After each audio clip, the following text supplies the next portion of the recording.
morning to you all, and thanks very much for choosing to spend a bit of time with Bethany and myself this morning. We're going to be looking at how you can create great learning experiences, and we'll be talking about them from the perspective of the hospitality sector. So I'm just hearing a couple of bit of background noise there. Could I just reiterate, could everyone just have their microphones on mute, please? Thank you very much.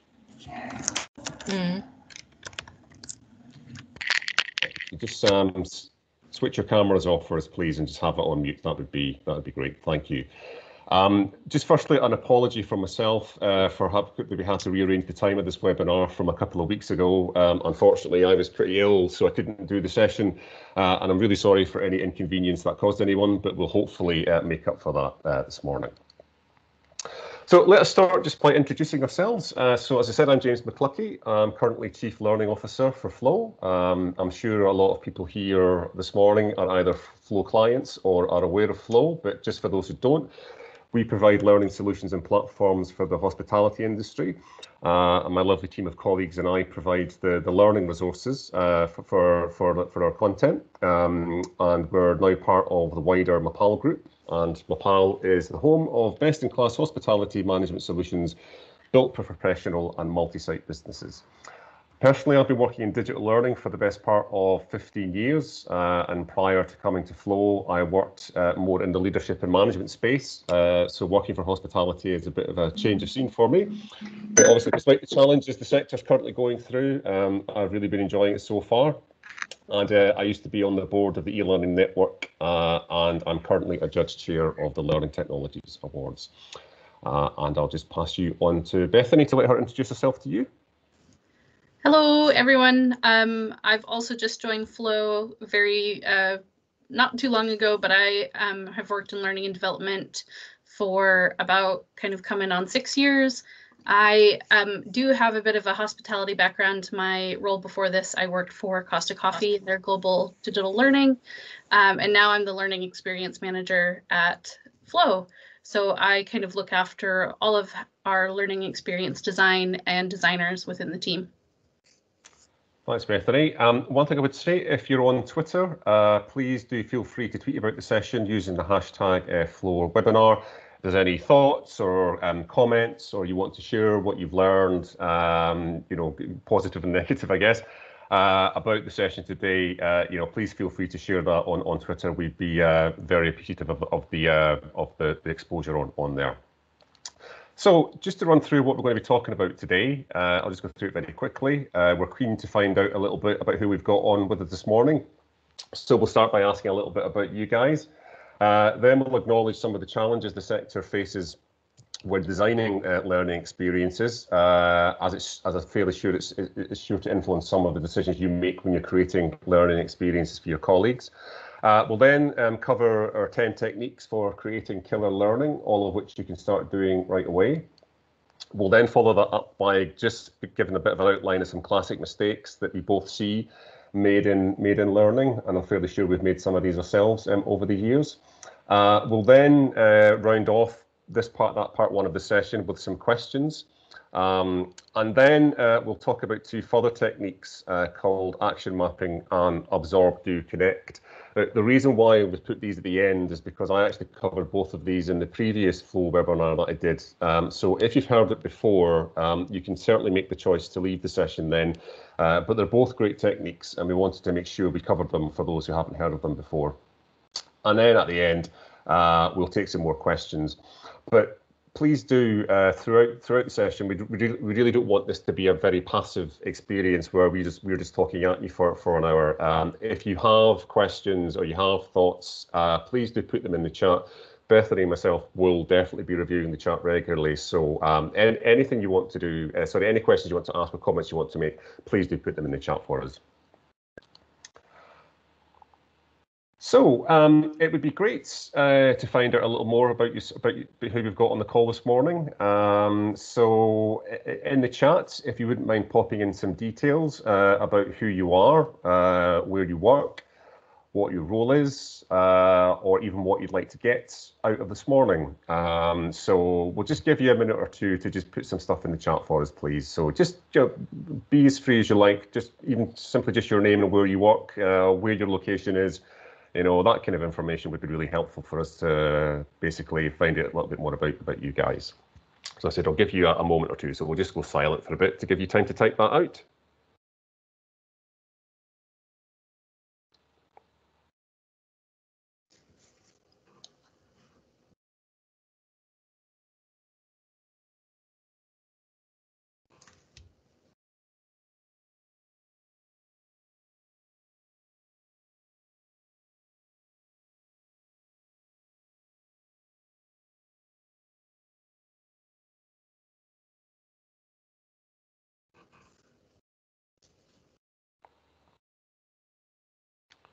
Thanks, guys, for being so active and sharing that information with us.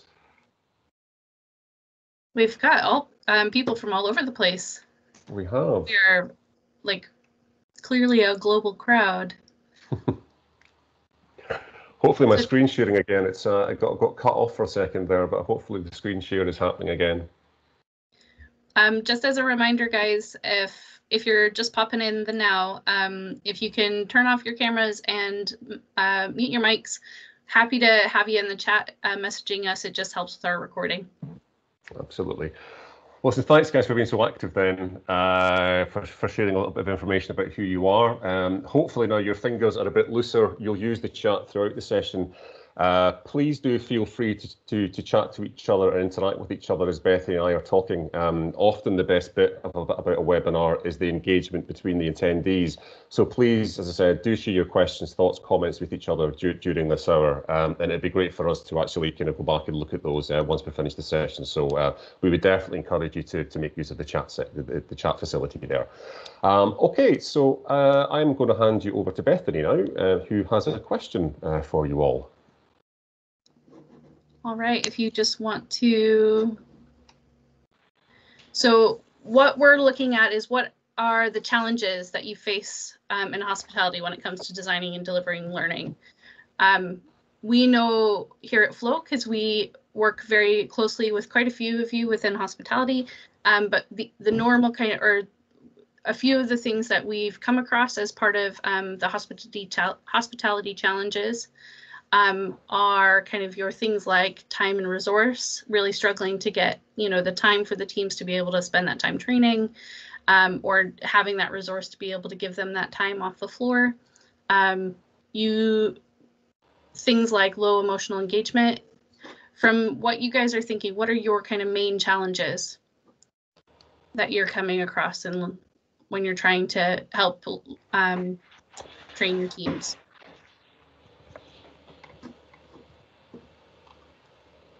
So on screen here are some of the things that we've heard from you guys. But if you agree with these or you disagree with them, it'd be great to hear from you. If there's anything in addition to that, the 6 things we've got on screen, but certainly these are the main things that we've heard. I'll just give you a minute or two to put some further thoughts in there.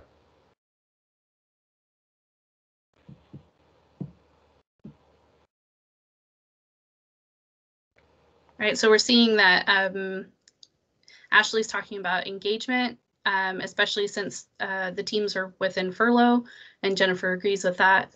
I would say even engagement when the teams aren't on furlough, when they're working in the actual environment as well, it's quite difficult. Do we have any other challenges that you are coming across?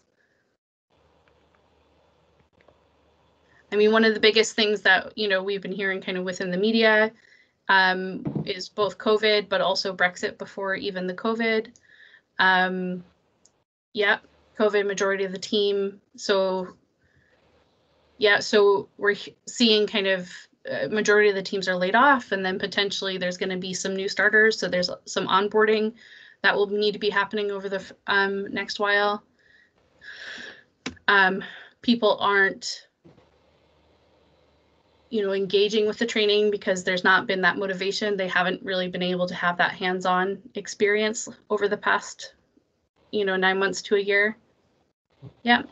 So Laura, you're saying online learning when the teams are usually hands-on people. So hopefully some of the things you learned this morning will help with that. You can certainly give us feedback at the end if we've hit the nail on the head with that or not. But thank you very much for being so open with us there. We will certainly have a look at those comments as we go through the session and perhaps try and relate some of the advice we give this morning back to those. But let's move on then. So to the main part of this morning, which is the 10 killer techniques you can start using now. So we're going to run through 10 techniques or approaches to learning design that when applied to the right circumstances can help to ensure that you design more meaningful, impactful and effective learning experiences. None of these will break the bank to produce. These are more about the approaches rather than specific forms of media. How you use them is up to you, and we'll give you some pointers about when they work best, and we'll try to give you some examples that are hospitality focused. Although at Flow we're in the business of digital learning, these techniques could easily be applied to face-to-face sessions. So, you know, essentially they're general enough that you could use them in pretty much any learning initiative that you're undertaking. What we would say, though, is that although these approaches are rooted in common sense, in order for them to work, you still need to put in a bit of effort to make sure that they're effective. So, you know, there's no substitute for getting to know your learners and finding out what they need to know and finding out what they care about. So we're just making it clear that, as I said, although they are very practical, they aren't quick fixes, but they are best practice hints and tips born out from our experience of designing learning solutions over the last however many years. So let's start with the first one then. And the first one we're going to look at is the art of surprise. Oh, just going past a bit there. The art of surprise. So as human beings, we are flooded with data, information from all directions is coming at us constantly. And the same will be true for your learners. They'll be getting, their senses will be getting assaulted constantly by information and data coming their way. So it's vital that as learning designers, we do something to get their attention and keep their attention. So if you can create a hook that's surprising, you have more chance of getting your learning points across. But I just want to talk about for a minute about why this, and indeed most of the things that Bethany and I are going to talk about this morning is important. And that's because of something called the information processing model. And my apologies if people are aware of this, and I'm doing that whole teaching granny to suck eggs things, but it's just so we're all coming from the same place. So basically this is a model that illustrates how attention works. So everything that we have is an experience, be it taste, smell, sight, touch. It's first exposed to our sensory memory. And this is just a form of memory that has a very, very short duration, sometimes just fractions of a second. And it essentially acts as a holding pen while our brains work out if a piece of information is something that we care enough about to remember. If we decide that we do want to remember it, it's then passed from the sensory memory to our short-term memory, which is also called working memory. So basically everything else that we've chosen to forget from our sensory memory is then filtered out. So we interact with the things we've chosen to remember in our short-term memory. And data is held in the short-term working memory for roughly around about 20 to 30 seconds typically. So a good example of that is if you have a phone number and we hold it in our heads until we've had a chance to dial it, and then we forget about it. However, the trick when it comes to learning is to help that data pass through to what we call long-term memory. So what we need to do as learning designers is help focus learner attention and facilitate learning experiences that will help data move through sensory memory, through short-term memory, into long-term memory, so that we have that held and we use it in the workplace. And one way we can grab that attention is to create an experience that is surprising or unusual as a way of hooking learners. And there's various ways that we can do that. So we'll start with two of the most simple methods. Firstly, you could use a fact or a figure that people might either find surprising or even shocking. These can be a great way of highlighting the relevance of something. So if you can unearth a stat or a fact that flags why a topic that some people might consider dull, but it actually flags how important that subject is, it can be a good starting point to turning a learner's interest around.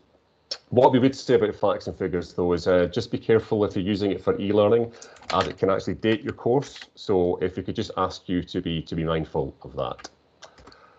Another simple technique is to use a piece of media or tell a story that isn't necessarily what learners would expect to see or hear. A very basic example of this is at the start of the webinar, I had the photograph of the knife-wielding cook, to try and hopefully say, well, this is actually something a bit different from what we'd expect. A deeper example is perhaps a venue owner or a chef being quite honest about their past mistakes, that they know they could do better, but they need the help of learners. So perhaps a video of that being relayed, or someone saying it in a face-to-face scenario. So sometimes that level of honesty and candor is unexpected and can also help to provoke an emotional reaction. So we're not really just talking about, surprise as in, aha. It can work in a more deeper emotional level than that. Another thing to try and explore is some unusual or novel ways that people have achieved something that's important. So here we could be looking at case studies where businesses employed original and creative ways to attract guests to their venues during traditionally quiet times. If the stories of information that's surprising to learners, then that can have a big impact, and it can inspire them or encourage them to try out things that they wouldn't necessarily have thought of or wouldn't necessarily have thought was workable. You can also create statistical activities where you look at statistical probabilities of something happening to a learner. A solid example of this is perhaps a fire prevention course. So everyone has to do fire prevention courses, but most learners find them quite dull. However, if you work through a scenario that shows the increasing probability of a fire happening at their venue, this can grab the attention more and perhaps make the learning a little bit more memorable. However, my final point on surprise is try not to go overboard. If you start your fire prevention course with a video of terrified people trapped in a burning building, you will no doubt have captured their attention, but they're probably too busy focusing on the horrifying scenes rather than remembering any key learning points that are associated with it. So those essentially is a little bit of an overview of how you can attract attention for learners by using the art of surprise. If anyone has any thoughts on that, anything I've said, anything you agree or disagree with, or anything you'd like to try out, please feel free to to put it in the chat, and we'll certainly try and pick that up. But meantime, I will hand over to Bethany for technique number 2. So very similar to what James was talking about in terms of the processing model, the way that we can help people remember or retain information is, and it's sometimes using the analogy of creating shelves. So the more kind of things that you know, the more you're going to kind of organize yourselves and build those shelves in your brain. And the more that you can build more shelves and connect them, then you have the greater capacity to remember that information and retain it. So the next kind of technique is leaning on that previous experience, using something from learners' previous experience to attract their attention. And by doing that, you're basically leaning on those shelves that they've already created. So they will have a good way of kind of having or thinking about the information you're already presenting, and it's kind of trying to speak to that a bit further. And it's a good way as well, to go ahead, James, is building that rapport. If you can kind of meet the learner where they're at, talk to their story, be able to kind of, like the example of the mistakes that a head chef was making, that will actually build that rapport with the learners and kind of bring them in to what you're trying to talk about. And what you can do then, instead of having to build the context or build prior knowledge, you can actually lean into that prior knowledge, and then all you're really doing is then correcting their misconceptions. What I would say, though, is that you have to give them the space to insert their own prior knowledge into the learning. And this also helps with issues of time and resource. So when you're speaking about, so for example, one of the kind of things that we would use at Costa and things going forward with product, different kinds of recipes and things like that, is we didn't necessarily need it to be a huge learning piece. It was just a short video, just show the steps in making the product, and then a quick FAQs or kind of misconceptions guiding after that. So it was kind of meeting them where they're at, taking that kind of knowledge that they already had, and then being able to kind of replace some of their misconceptions in what they were doing. We also use that in Flow, and by using multiple choice questions as a way of providing the information to the learner rather than just telling them. So you can ask them, bring them a scenario, ask them what they would do in that scenario, let them choose from a couple of different options, and then have the feedback as a way of actually explaining, you know, what you were at, the main core concepts that you were actually looking for. It's a great way for them to actually to build up those shelves and start talking to each other in their own brains and help them retain the information. Okay, ahead, James. Yeah, that's me. Good stuff. Thank you for sharing that, Bethany. Okay, so our next thing then is interaction. So basically, the more that your learners can interact with concepts and content, the more likely they are to remember it. But I think what is important to flag is what I mean by interaction. I'm not talking about, you know, basic clicking through content or making people press buttons just so you can say interactivity is happening here. What I'm actually talking about is engaging with the actual content in an active way, not as passive information consumers, but getting learners to actually do something with that information and the suggestions that you're offering. A very simple way of doing this is, rather than telling your learners why something is important, give them the information and then ask them why they think it's important. So you could apply this to any new subject or a change initiative. So this is our updated menu. These are our new kitchen procedures. Here is our new team structure. Why do you think this matters for our business? Why do you think this is important? And having that, get them to think through that for themselves and then come up with the reasons why something is vital, something is crucial, can certainly help with engagement because they're being active, they're actively constructing those opinions. Something that nearly always sparks engagement is to provide information to ask learners to use it to solve a problem or overcome a challenge using it. If you can get learners to interact with the content by practicing decision making, that always helps. I'm not going to talk too much about this because Bethany will cover problem-based learning in a lot more detail later on. But generally, the point here is, rather than lecture learners, rather than basically telling them guidelines, get them to figure out the problems for themselves, and showing them the consequences of those actions can be very powerful. Another thing to do here is have learners apply the information to a realistic activity. So an example here is for a food safety exercise. You could have the learner take on a role of a kitchen inspector, and then they perform an examination on a kitchen to spot where there could be potential pitfalls or hazards. And actually getting people to interact in content in this way can sometimes coupled with an emotional reaction. It can provoke those emotional reactions in people because, as I said, they are engaging with content on information in a way that's not just rote. You know, it is a lot more interactive than that. So, as I said, it quite often provokes that emotional reaction, which is a nice segue for Bethany, who is now going to talk about provoking an emotional reaction. Yeah. So, like I was talking about before, so when you're provoking that emotional reaction, you're having that greater retention of the information because it speaks to them as well, on a feeling level as well as a thinking level.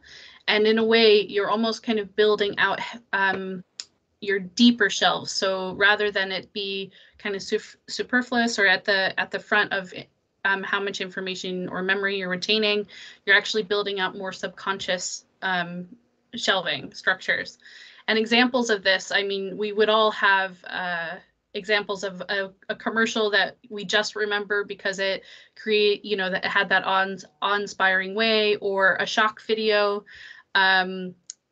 We were talking about the other day in the team about a video of a girl texting while driving and having a horrible accident. These are those kind of good examples outside of just learning of ways of bringing that emotional reaction in to help you remember and help you retain information.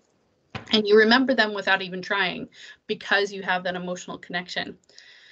And these types of emotional reactions that you can kind of incur, these help build the learner's motivation to connect and pay attention to the subject, especially when there's emotionally charged subjects involved as well.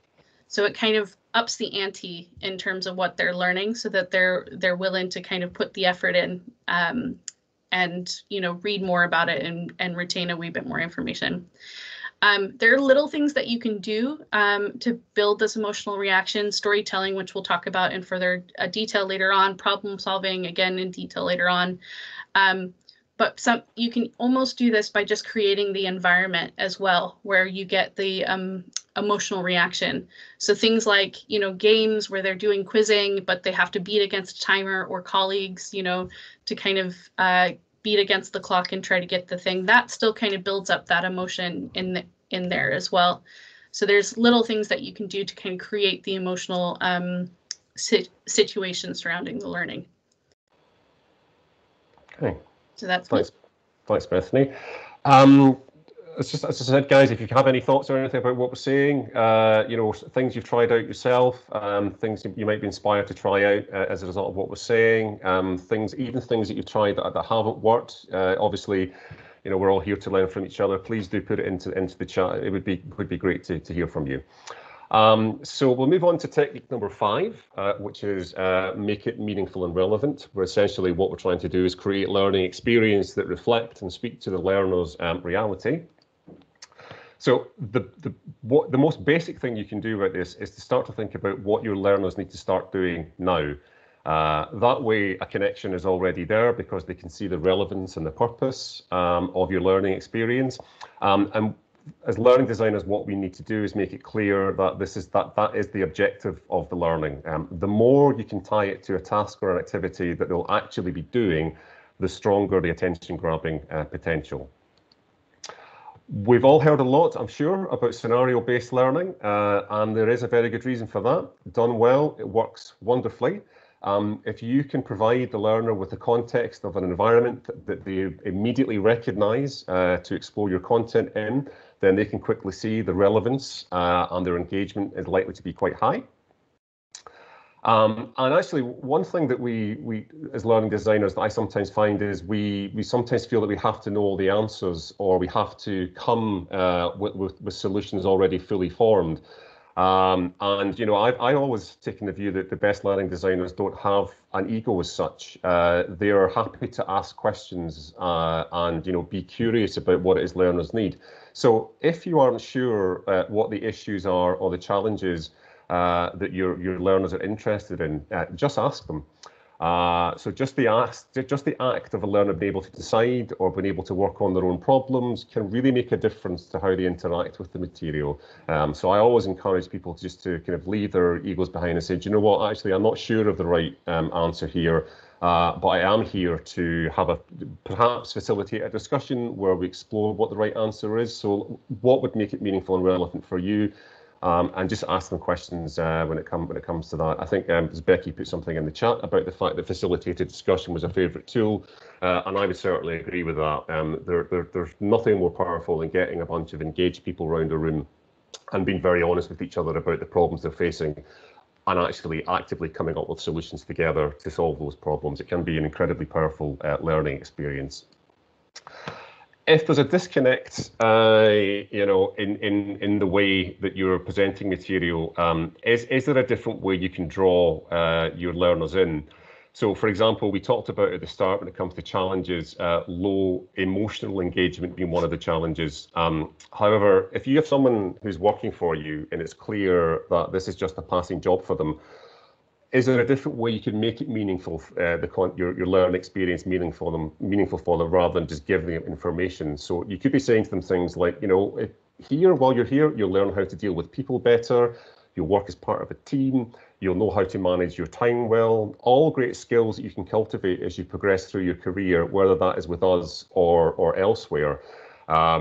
I'm sure Thomas won't mind me sharing this, but I recorded a podcast recently with Thomas Stoppel from Dishoom. And when he was very honest and said that, a lot of the staff, a lot of his colleagues they work with, so Thomas is the HR business partner there, and he's responsible for the learning experience as part of it. he was saying a lot of his colleagues there, they're not going to be with him for a long time. But, the view that Disagreements take is if they can help that person become a better person, become a better colleague, a better employee, and that then sets them on their way throughout their career, then they feel like they've done a good job with that.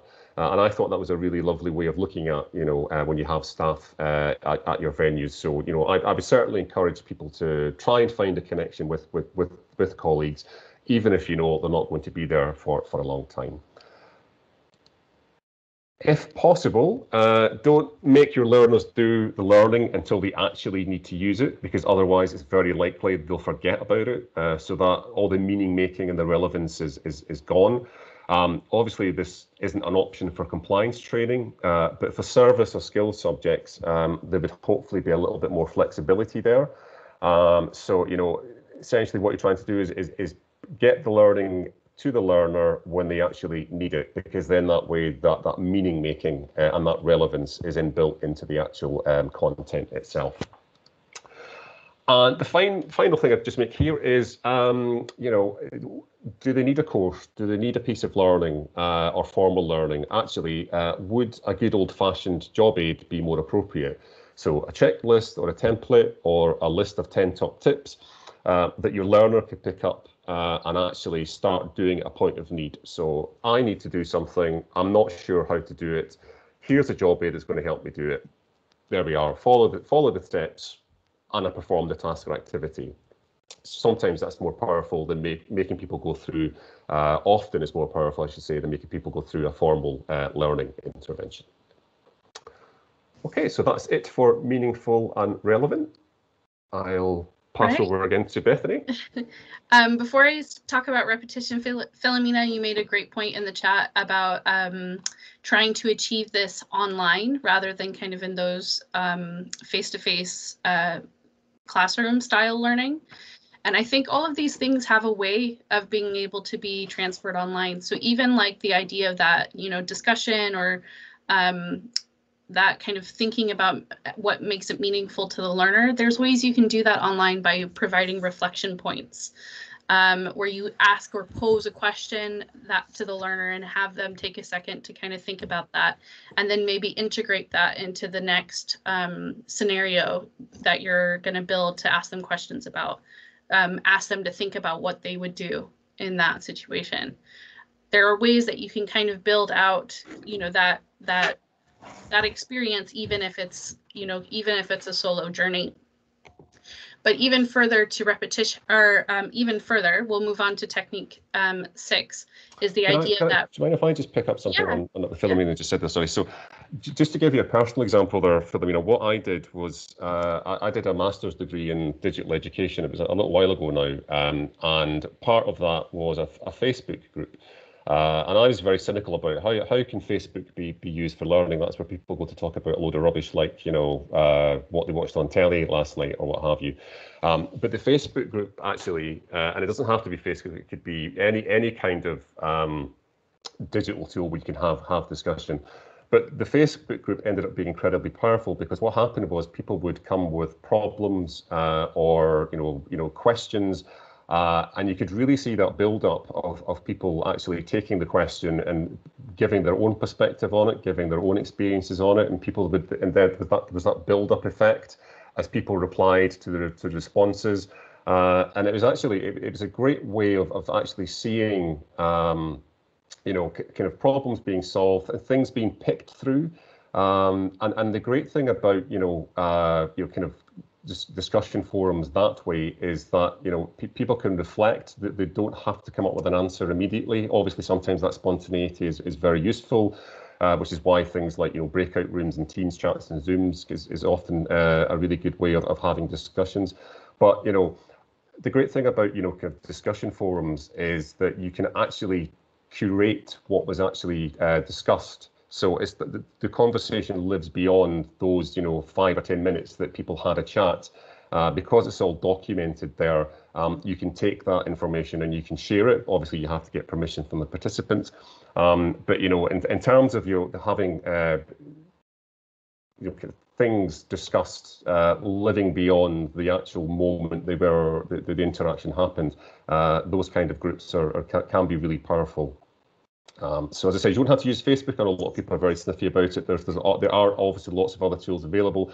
That just happened to be the one that that we used when I did my master's. So yeah, I definitely do think there are ways of facilitating those discussions online.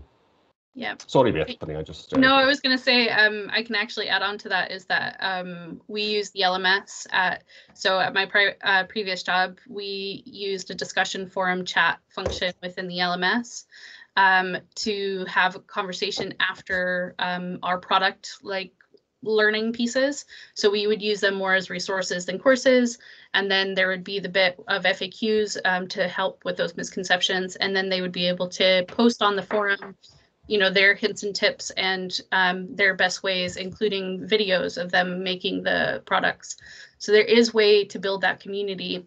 And it's interesting because I'm a bit more of a lurker. If anybody knows of social learning, I don't, sometimes I get engaged, but sometimes I also just like to read everything. And you can get even the people that aren't necessarily 100% engaged in typing or asking questions or writing back, they still get a lot of value from reading all the responses and seeing everybody's questions as well. So there's a lot of different, you know, pluses that you can get by building that community. But we'll get to the task at hand if you guys don't mind. So we'll move on to technique 6, and this is all about repetition. So essentially repeated elements can help us to remember and recall. And I'll say that again, repeated elements will help us remember and recall. You can see what we're doing here. Basically, repetition makes it stick, right? You often remember things that you've said to yourself multiple times. And usually, if you use the rule of 3, even if the content itself isn't fully repeated, people remember things kind of within those patterns, right? You remember a phone number in a certain way of chunking up the numbers. You remember kind of concepts within 3s.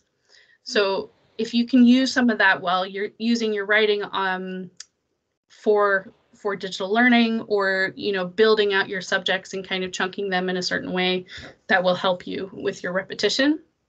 And that repetition, it really actually builds up the strengths of the shelves. So we'll go back to that concept of it basically is adding more and more to those shelves. It helps build up the strength so that they're a lot more easily accessible to the learner when they have to recall the information later on. And you'll see this in writing and in speeches quite a bit as well. Repetition can emphasize points, and it can potentially, the more repetition you have, it can potentially convince people of the truth. So you'll see this a lot with Make America Great Again or Strong and Stable, examples from real life. And we like to use this in our digital learning as part of a bottom line, which is our way of kind of a summarizing way, but it helps repeat the main points from the text above, but we don't necessarily put in everything. So we usually leave out a few of the bits just to make sure that they have the chance to recall the information as well. And that recall part of that will help them when they're actually trying to do the things that we're teaching them to do later on in scenarios or in real life. Right, so move on to James. I'll hand it over for 7. Thank you. I'm just looking at the chat here. It's lovely. People are organising virtual coffee dates and everything. So I it's know. nice to bring people together with them. Mine's a flat white, thank you. Yeah, next we'll move on to metaphors and analogies. So essentially, familiar reference points can help make concepts easier to grasp. So a metaphor can help provide context. So if you have a process or a methodology that is familiar to learners, you can use its structure to suggest something similar. So saying things like, so think of this like building a house or putting an outfit together for an evening. It can be a great tool when an expert is relaying the information. So obviously experts have a lot of assumed knowledge there. They have a lot of inbuilt knowledge there. And actually, to the point, sometimes they're not the best at relaying that information because it's so in their bones that they miss out essential things to help others cultivate that understanding. However, if they use a metaphor, it provides an organizational structure for that information that breaks down points so that they are presented in a clear way. And that structure can make sure that essential information is not actually missed out. It can also help with what we call cognitive overload. So basically, when the brain is so full of information, that it's trying to make sense of, that it actually makes sense of none of it because it's being overloaded. But by applying information to a structure that the learner is already familiar with, it really helps them to make sense of what can sometimes be quite complex information. And just my final point on this, just as an example of a metaphor in action, the sales funnel is the one you see used all the time. It's used, I think it's been used in every single sales and marketing training that I've ever seen. We were basically funneling down the sales process. So it's probably one of the most powerful and most successful examples of a metaphor or an analogy. I actually find sometimes metaphors can be a little bit cliched. Sorry, can I just ask everyone has their microphones muted, please? So they're getting quite a little bit of background noise from someone moving around there. Thank you very much. But yeah, I mean, you have to be slightly careful with metaphors. Sometimes they can be a bit cliched. But, as I said, in terms of providing a structure to relay further information on top of, they can be incredibly useful. Okay, Bethany, I'll hand back over to you. Yeah, and that leads us on to technique 8, which is storytelling. Tell stories that resonate with learners, and that's really similar to metaphors and analogies. But I guess you can build that out even further. Authentic storytelling is really key. And if we think about stories, it's something that our brains and our experiences are best connected to. We know stories. We've been told. We recognize the story structure. We've been, told things throughout our lives. That's how we've been able to stay safe as human beings. People tell us, oh, when I was in this situation, this is what I did to stay safe. And so we're so ingrained. It's a lot easier for us to understand and hone in the information attached to the story rather than having to think about the extraneous, story structure. And it can make the information more lively. It's an easy way to hook people, and abstract concepts can be brought to life and made more memorable. Interestingly enough, you can also subvert the story structure and to create that interest and surprise. So going back to technique 1, it's a way of kind of changing it up on the learner, them going, okay, I don't recognize this. And then that also helps you. They do that in movies quite a bit to help you kind of remember. The one thing I would say is the stories need to really resonate with the learner. It's important to allow the breathing space so the learner can insert themselves into that story so that they can apply their own context. And it kind of also speaks to, what are those previous experiences of the learner? Can you make space for them to add in that context? And this helps with subjects like Brexit or COVID, things that have a lack of emotional engagement to the content. And it can also help you with your production budgets. It's an easy thing to do that can gain a lot of traction and a lot of bang for your buck.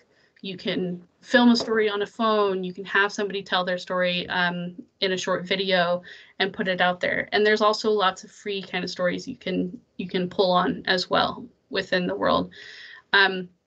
We had a section, just as a digital example, as we've used what has now been lovingly named as Private Peanut to explain how an allergic reaction happens within the body. And so we've told the story of a little peanut character going through the body and actually infecting the different organs of the body. And that will help to kind of remind and explain the different types of allergic reactions and what could happen. And everybody, even though they created it internally, everybody remembers Private Peanut. And hopefully you will too if you look at food allergens. So that's mine on storytelling. Okay, just 2 more to go. So the second last one, the penultimate one, is disagreements and dilemmas, where essentially what we're showing is different perspectives and points of view.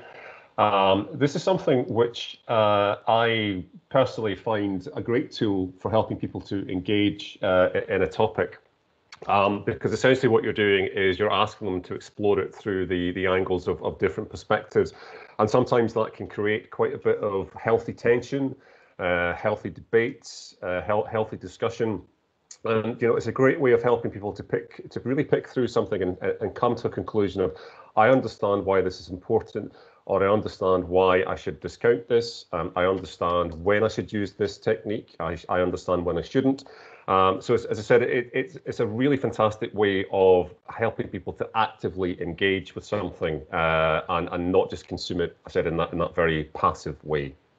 So ways you can do this is you create a scenario and then you create two sides of the scenario. So generally there is some kind of dilemma there.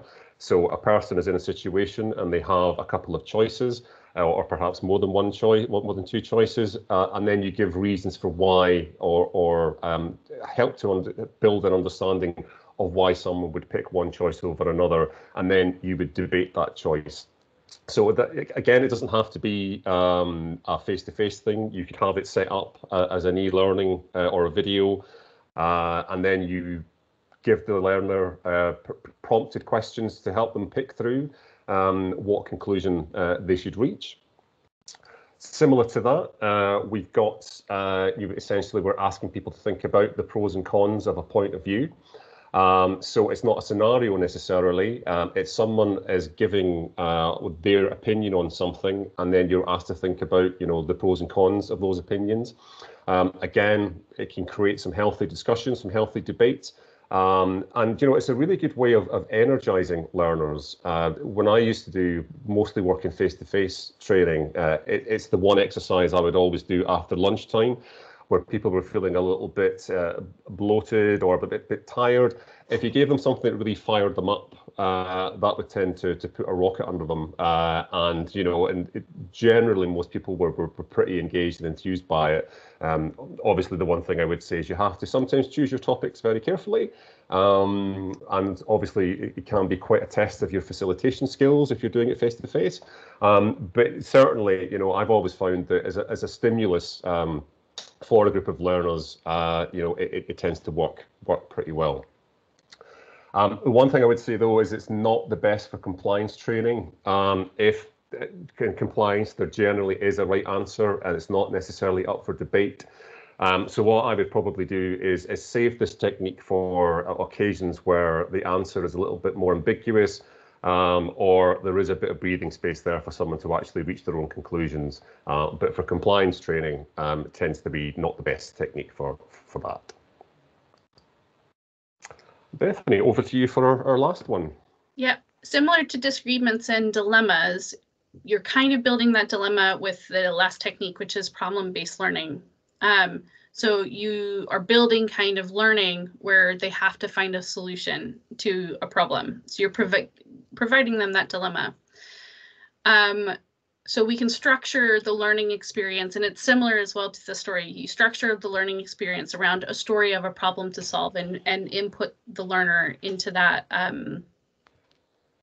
first place. And James, if you can click on, if you don't mind. Sorry, so I was reading the chat there. My apologies about that. Yeah, that's fine. I'm a man who can't multitask, so yeah.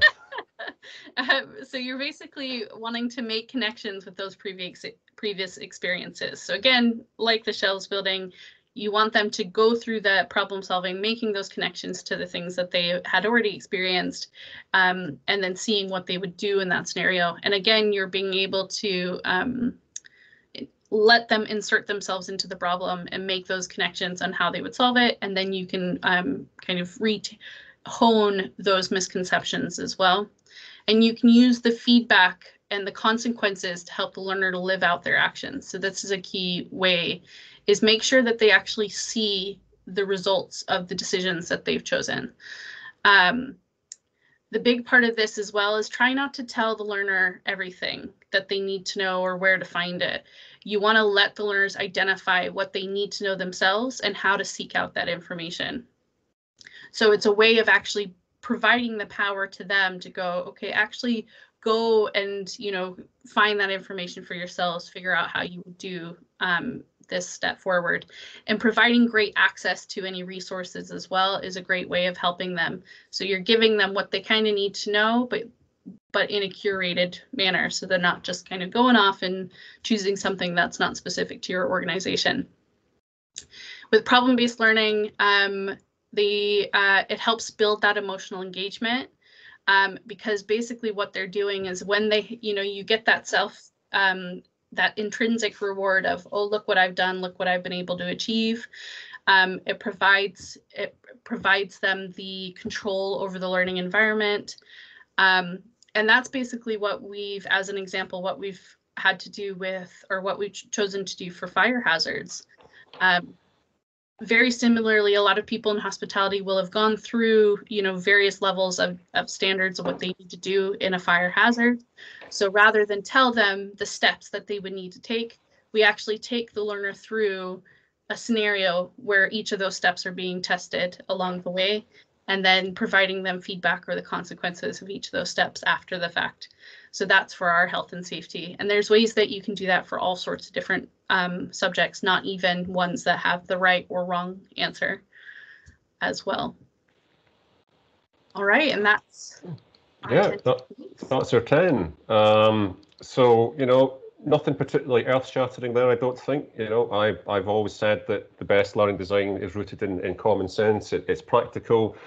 It helps people to get to the position where they're in a position where they can actually perform a task or activity, and do it with some degree of confidence, where they're feeling in a position where they can go out and they can try something.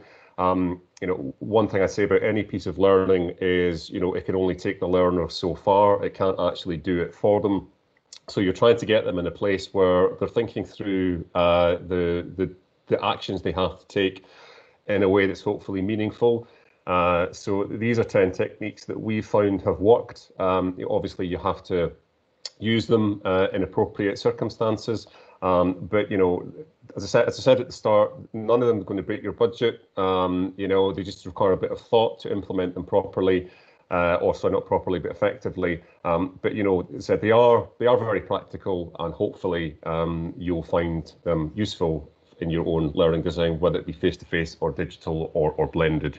But yeah, so that's the 10 there. And if anyone has got any questions or wants us to go over anything again, please feel free to reach out to us beyond this session. We'll share our Twitter account handles again at the end.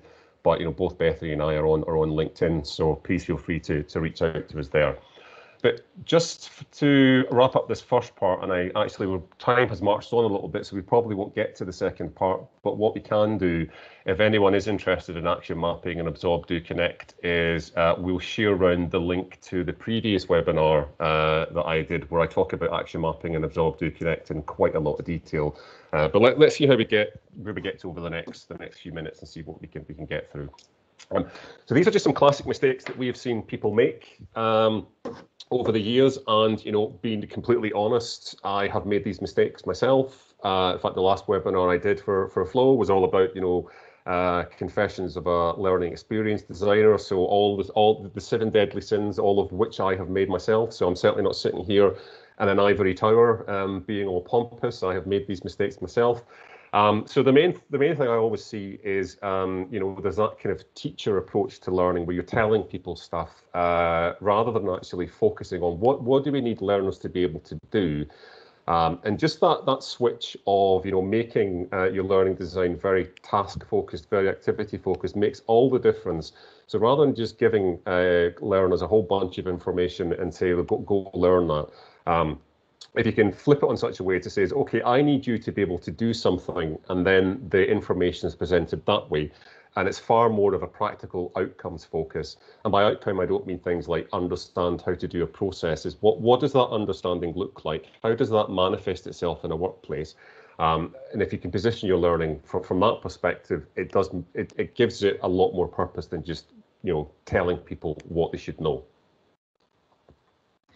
So the classic mistake, and we all do it, is using fads for the sake of it. We like a nice piece of technology, and we like to try to put that into our learning to kind of show off and show what we can do. And these can be things like gamification or VR, if not, done for the right purpose of trying to teach somebody what they need to do. And things like these fads can actually prevent a learner from being able to retain the information, because you can be distracting them or filling their short-term memory with the mechanics of trying to use the tool or the new technology without them, rather than them actually focusing on the main content or the problem solving that they're trying to do. So what we'd say is definitely use in moderation when the learning really suits it. So make sure that you've really tracked out what is it that you're trying to get the learner to do, and does this fad actually, achieve that aim? And sometimes, it really doesn't need everything. Like James was saying, sometimes it can be that at the point of need, kind of job aid that actually leads them on and has that better result for you. So just really kind of pare down what you're looking at and try to look for what is absolutely needed within that one situation. Okay, just following on from that, is very related to Bethany's point, is the use of superfluous media. So quite often I'll open an e-learning course and it's almost like video is happening here. Graphics that don't necessarily reinforce any of the learning points. They're just there because there's a space on the screen. So someone stuck a picture of something pretty there, but actually, does it have any purpose for the learning? Not at all. So what I would say is there quite often is a tendency, and I've done it myself, is to fill space. If you've got a blank screen there, is to put things in because you think it looks unfinished or doesn't look like a thought of care has gone into it. If that space isn't filled, I would fight against that and say, or push against that and say, look, if it's not reinforcing the learning point, then it shouldn't go in there. Video, animations, infographics, graphics themselves are all wonderful, but they have to have a purpose for being there. Otherwise, they're just a distraction. And the last thing you want to happen is, we started this session talking about memory and attention, is that the thing that your learner remembers is the nice graphic and not the learning point that you actually wanted them to take from the experience. The other thing that we tend to do, and we could kind of blame this sometimes in the past on technology, but not anymore, is this idea of the lockdown navigation, that the learner won't know everything that you've absolutely put into this e-learning unless they click through every single screen. And if you don't lock it down, then they're not going to read it and they're not going to know it. But this isn't necessarily the case. And actually, exploration is really good. It provides the learner that kind of control over their own experience, and allows learners to kind of skip ahead if they're a bit more knowledgeable in the content, or go at their own pace when they're going through the content as well. And this helps build engagement, and it allows, again, like I said before, it allows for that intrinsic reward. So they're able to actually build on their own experience and build on their own learning the way that they want to, and then it just kind of builds in that engagement within themselves. So we go for as much exploration as possible, so that they can kind of flip between what they know and really kind of providing some of that repetition and really make the content interesting and what they want to click on. Okay, just the last one, because we're running out of time. I'll do this very quickly. I've seen quite a lot of e-learning courses that would just as well have been a book. So the question to ask yourself is, if you're doing your learning design, if this could be a book, why don't I just give learners a book rather than making them click through screen after screen of PowerPointy slides? So just ask yourself this question: does this work as a digital learning experience, or actually have I just created a book online? So we have reached 11 o'clock, so I am very conscious of people's time and they have to get off. I'm sorry, Bethany, I clearly have far too much to say for ourselves, because we've got to the end and there's not really a lot of time for questions. What I would say, though, I'll just go past this very quickly. As I said, we'll share the link for you guys to the previous webinar I did where I talked about action mapping and Absorb, Do, Connect. Please do keep in touch with us. As Bethany and I are both very new to hospitality. Certainly myself, I'm very new to it. It's great to meet people. It's great to connect with people and have chats. Please do reach out to me on LinkedIn. Bethany is the same. If you're on Twitter, any questions or whatever you want to make to us, send them to us. But genuinely, thank you very much for spending your morning with us. I hope you found that useful in some way. And as I said, it'd be great to catch up with you at some point. Okay, so thank you very much. Thank you.